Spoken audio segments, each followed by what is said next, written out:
Nolan, you cannot show them this garbage. What? What do you mean? You've got to show them Decryption. You got to show them how the game works. Alright, let's do it.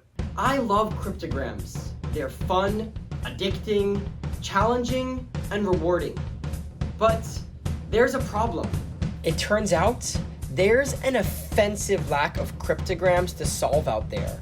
Everyone knows the best cryptograms to solve are in the New York Times, but they're only available on Tuesdays and Thursdays. And to make matters worse, they're only in the print edition. That's right, they're nowhere to be found on the New York Times website. And the online cryptograms just don't cut it. They're not daily, they're hard to use, and they're poorly designed.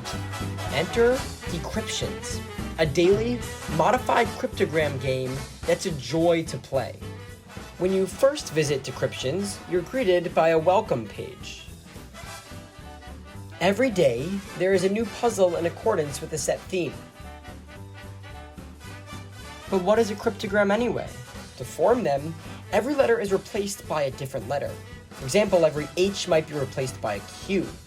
It's your job to decrypt the gibberish and figure out the original puzzle. Let's see an example.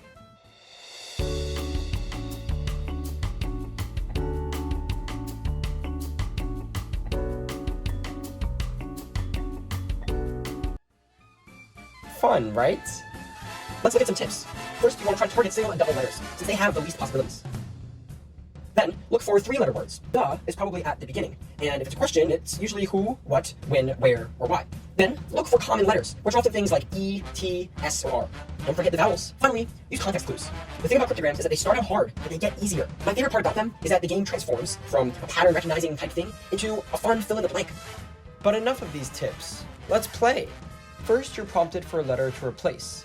There's an on-screen keyboard which helpfully displays the letters which are not present in the cryptogram or have already been replaced. If you're on desktop, you can use that or your own keyboard. Let's make a guess. We'll start with a two-letter word. Let's try V.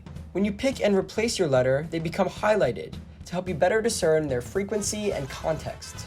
Let's try E. That didn't work. And you'll notice that you lose a life. Users are given 5 lives each day, and if they lose all 5, the answer is revealed. If you try targeting V again, you can no longer select E, and it's highlighted in red, so that the user doesn't make that mistake again. Let's try O. Okay.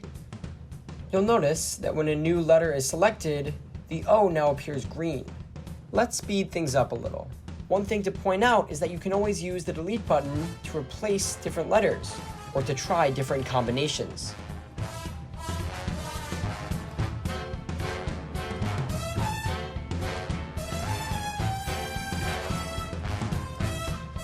Congratulations on completing Decryptions number 3. There's some cool functionality when you solve the cryptogram.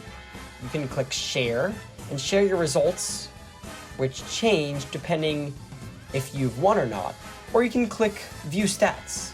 This shows a collection of fun and relevant statistics, as well as a graph charting deaths and wins on various hearts. You can also share these stats. Finally, I'll point out that using the buttons on the top right, you can access stats, instructions, and questions anytime. There's a feedback page, a bug reporting page, and a page explaining why the domain is decryptions.org. Why .org? Decryptions is not currently earning revenue, but if it ever does, all proceeds will be donated to Give Directly, who sends direct cash transfers to those living in extreme poverty. That's it. You can play Decryptions for yourself on your computer or mobile device in just a few days when the game goes live at decryptions.org. Thanks for watching.